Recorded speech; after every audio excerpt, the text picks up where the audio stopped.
Seo Pictiúr a hain. Cuairt Aintín in Nua-Eabhrac. Pictiúr a hain. I Pictiúr a hain feiceann míid snéad agus an máthair sábhíonn só ó scóir na teilifíse. Tá an crancar náisiúnta ar siúl agus tá ticéad i lámh na máthair.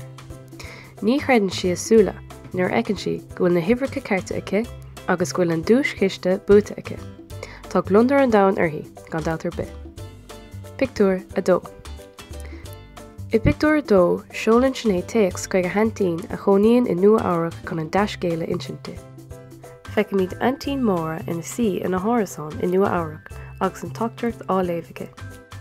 Tá rairc úntaice ar chathair Nua-Eabhrac agus a cuid scríbhairí spéire. Pictiúr a trí. I Pictiúr a trí pléann snéad agus an máthair an bua agus a gcuid pleananna den airgid atá acu anois. Socraíonn siad cuid den airgid a bhronna ar an eagraíocht carnach, trógra.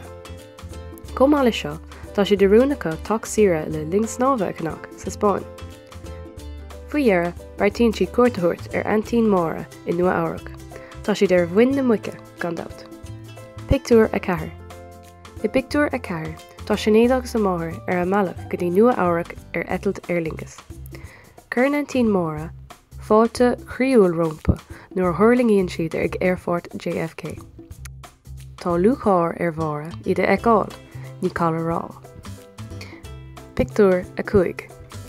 I Pictiúr a chuaig, tá na mná go léir ag buin tainmh as an méle das agus glunne féanna atá olbhithe ag móra.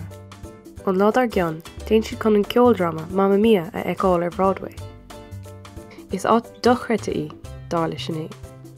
Pictiúr a sé. I Pictiúr a sé, feiceann míid snéad agus an máthair ar throsbás timpeall na cathrach.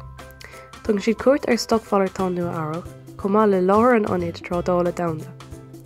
Níos de níos a tróna, tá an deisig na mná píosa sipadóirta a dhéanamh i Macy's agus cuid eile den airgid a chathamh ortha féin. Ceistena. Cad atá ar siúl ag snéad agus an máthair i Pictiúr a hain? Cad a ceapann snéad faoi Broadway i Pictiúr a chuaig? Cá bhfuil na mná ag dal i Pictiúr a sé?